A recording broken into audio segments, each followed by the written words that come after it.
Have you ever noticed that the more we care about something, the more it seems to slip away? There's a strange law in the universe, one no one fully understands, yet everyone has felt at some point. The harder we chase something, love, success, meaning, the farther it seems to drift. Like a shadow at dusk, the more we try to grasp it, the more it melts between our fingers. And paradoxically, when we finally let go, when we release our grip, what we were longing for simply arrives. We live in an era addicted to effort. Everything must be optimized. We hustle. We track every step, every heartbeat, every follower. We organize our lives like projects. Even rest has become a task on the to-do list. And beneath all of this, there's a quiet question echoing inside. What if, in the end, I'm still not enough? It's not a question that makes headlines, but it hides behind every chronic anxiety, every silent comparison online, every tired smile stretched across a weary face. It's the question that shapes our choices, our language, even our posture. It's the hidden engine of our culture of excess. But what if the problem isn't a lack of effort? What if we're running in the wrong direction? This is where Michel de Montaigne enters, a 16th century French nobleman who made a surprising decision. He walked away from public life and retreated to a tower to write about himself. Not to glorify, not to preach great truths, but to observe, with honesty, with doubt, with humility, what it means to be human. Montaigne was one of the first to say something we still struggle to accept. I do not care to be admired. I want to understand myself. He wasn't indifferent. He had simply learned to care differently. He stopped chasing validation from others and began cultivating a gentler, clearer gaze toward himself. He let go of the pressure to be extraordinary, and in doing so he found a rare kind of freedom. The freedom to be ordinary without shame, imperfect without guilt, human without performance. In a time of war, disease, and political vanity, Montaigne chose a different path. He didn't want to conquer the world, he wanted to understand it. And more than that, he wanted to understand himself within it. He saw everyday life, the small gestures, the missteps, the fragile corners of existence, as fertile ground for wisdom. For him, to live well wasn't about achievement. It was about observation. And what if he was right?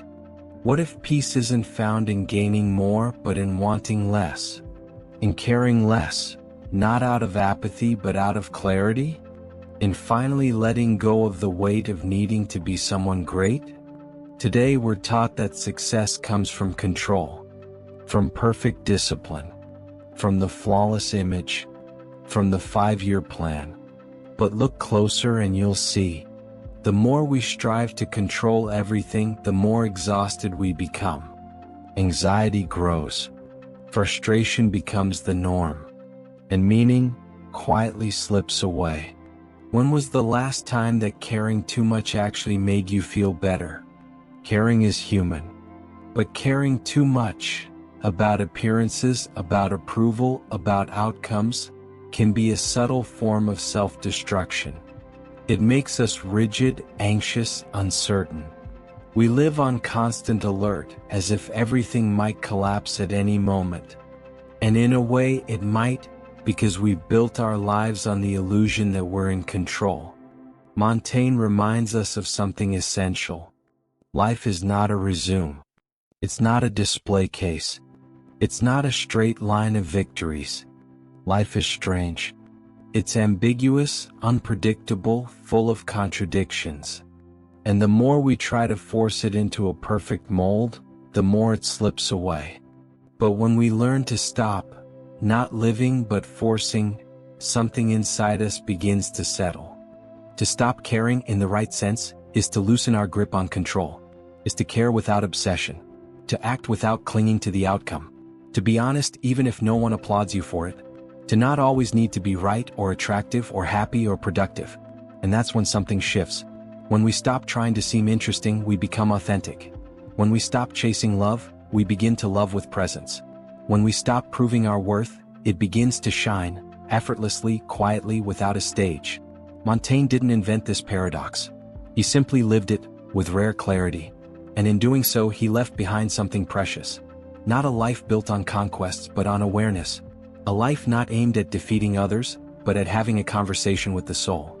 Maybe that's what we're searching for today, even if we don't realize it. Not more goals. Not more applause. But space, truth, silence. The right to simply be what we are. At the top of a stone tower, far from the noise of royal courts, religious wars, and the power games of 16th century France, one man wrote in search of understanding himself. While the world outside collapsed in blood and vanity, Michel de Montaigne turned inward. Not as an act of cowardice, but as a form of resistance. "I am the subject of my book," he wrote. And with that deceptively simple line, he reinvented what it means to philosophize. He didn't start with grand systems or absolute truths. He started with himself. His wounds, his contradictions, his fears, his everyday failures. Montaigne had the courage to say, "You don't have to be extraordinary to think deeply. You just have to be human." Today that might sound obvious. But in his time it was a quiet revolution. Philosophy until then belonged to the elite, the kings, the clergy, the scholars. But Montaigne looked at ordinary life and saw it as the true laboratory of the soul. A yawn, a stomachache, the death of a friend, the fear of riding a horse at night. All of it, for him, was worthy of reflection. Because life happens in the small things. And it's through them that we glimpse the essence of who we are. But why does this matter today? Because we live, perhaps more than ever, under the weight of having to appear exceptional. From an early age we're trained to prove our worth. It's not enough to live, we have to win. It's not enough to be, we have to stand out. And behind it all, there's a quiet poison at work. The belief that an ordinary life is somehow not enough. We live for the resume, for the comparison, for the recognition. We feel guilty for not being brilliant all the time.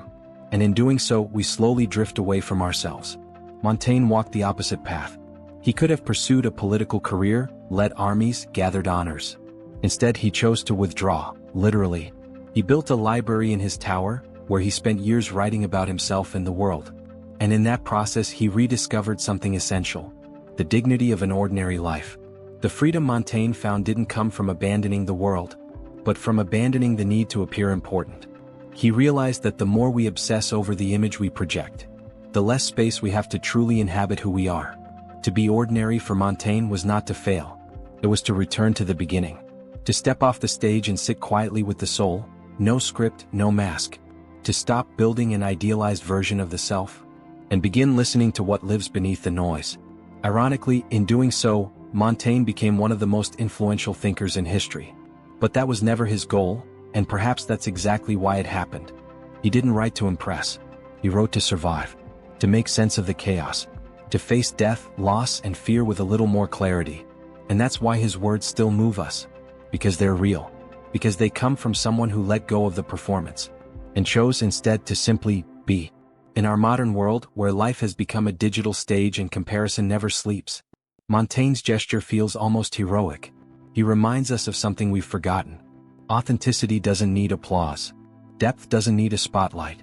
And meaning isn't found in the extraordinary, but in the way we choose to see the ordinary. Many of us live exhausted. Not from doing too much, but from trying too hard to maintain an image, a reputation, an ideal. But the human soul cannot breathe behind a mask. Montaigne offered a different way. Don't try to be perfect. Be whole. Don't pretend to be certain. Embrace your doubt. Don't hide your weakness. Start from it. Maybe the shortest path to freedom isn't about climbing higher, but about going deeper, into yourself, abandoning the race, unlearning the ideal, and perhaps discovering that real strength doesn't come from being admired, but from being honest. Here lies the paradox. The more we allow ourselves to be ordinary, the more space we make for what is truly rare. Honesty, humility, presence. And maybe that's exactly what we need most today. Not more brilliant people, but more real ones. We live in an age of exposure. It's never been easier to show who we are, or rather, to show who we want to appear to be. Our lives are packaged into profiles, bios, stories, frozen smiles. curated, edited, filtered. We craft versions of ourselves like storefronts, glossy, polished, strategically lit.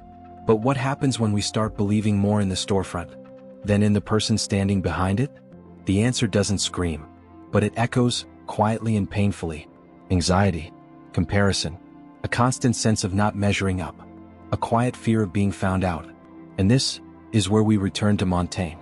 While we craft images for the world to see, Montaigne turned inward. His essays weren't an attempt to create an idealized figure, but to dismantle one.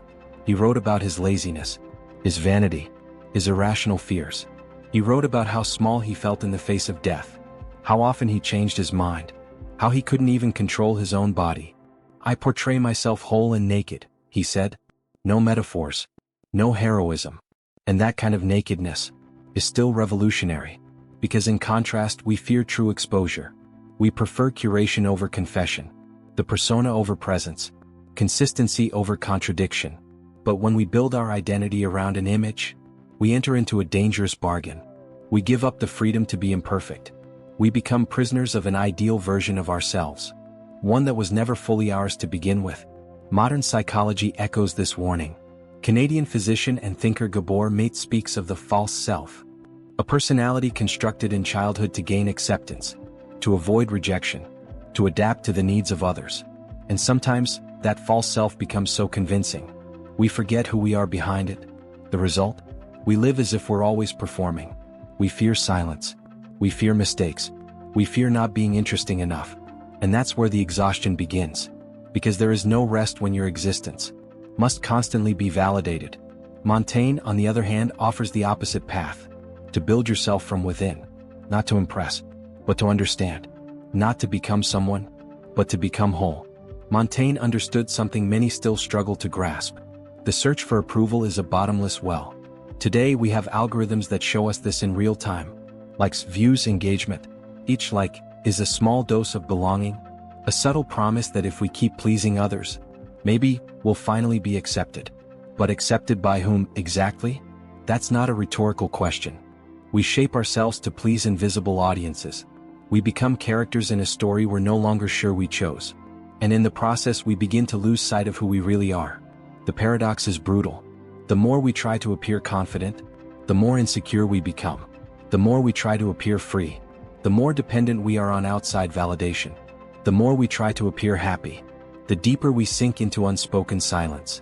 In this context, Montaigne's gesture, writing without a mask, becomes a radical act of courage.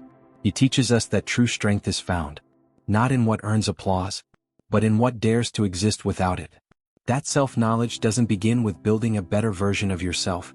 It begins with the willingness to dismantle the false one. There is nothing lighter than no longer needing to be anything other than yourself. And here lies the key. When you stop trying to appear as something, you begin to be something. Something real. Something whole. Something that doesn't need to be explained. Maybe that's what Montaigne offers us. A mirror with no makeup. A place to finally rest from the exhausting effort of being someone. An invitation to simply be human. We live in a culture obsessed with purpose. From childhood we're asked, what do you want to be when you grow up? And that question follows us, in disguise, throughout our lives. What's your plan? Your project? Your legacy? As if living well were a matter of having a clear destination. As if not knowing exactly where you're going meant you had already failed. But what if life isn't a straight road with signs and milestones? What if it's more like an open field, where the path only appears as you begin to walk? Montaigne didn't follow a straight line. He had no 5-year plan. He gave up ambition, left politics behind, let go of the spotlight. And in doing so he found something rare, the art of living without direction, but with deep presence.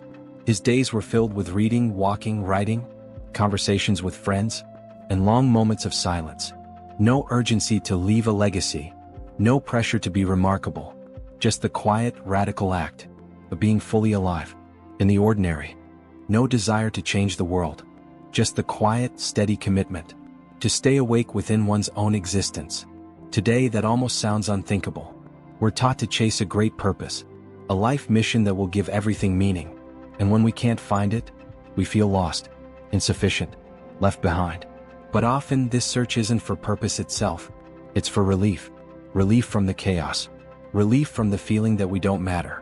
Relief from the weight of simply being alive. Danish philosopher Søren Kierkegaard once said that the human being is condemned to anguish, and one of the most common ways we flee from it is by filling life with grand goals, ambitions, achievements, status. But those goals, they often don't come from the soul. They come from fear. Fear of being forgotten. Fear of being nothing. Montaigne didn't run from anguish. He sat with it. He didn't seek some lofty calling. He simply tried to understand what was in front of him. And in that simple gesture, he found depth. The great modern illusion is this, that the meaning of life lies in the future, in a success yet to come, in a breakthrough that will finally make everything make sense. But what happens when that purpose never comes? Or worse, when it does and it still isn't enough? We live in a state of constant postponement. When I graduate, when I land that job, when I find love. But life unfolds in the in-betweens, in the moments that don't fit into the plan, in the days that seem pointless. Montaigne invites us to shift our focus, from destination to direction, from outcome to experience, from the ideal purpose to the lived one, the kind that emerges from the present moment. He reminds us that living isn't about fulfilling some external mission. It's about diving into who we already are with honesty. This doesn't mean giving up on dreams. It means not losing ourselves in them. It means accepting that, more often than not, the meaning of life isn't in a fixed place. It's in the way we walk, with attention, with presence, with wonder. Nietzsche, another restless thinker, once said, "Become who you are." But to become who you are, you must first let go of who you're trying to be. You must unlearn what you were taught about success, greatness, and direction. Montaigne's life was marked by pauses, retreats, contradictions. And that's what makes it so powerful. He didn't live outward. He lived inward. And in doing so, he showed us something vital. Not knowing exactly where you're going can sometimes be a sign of wisdom. The freedom we're looking for might not lie in finding the right purpose, but in living so fully, so presently, that life itself becomes the purpose. A good day doesn't need to change the world. It just needs to make us feel alive. To philosophize is to learn how to die. That's what Michel de Montaigne wrote. With the calm of someone who had lived face to face with life's fragility. His closest friend died young. His own health was precarious. He lived through religious wars, epidemics, deep uncertainty. Death for him wasn't some distant abstraction.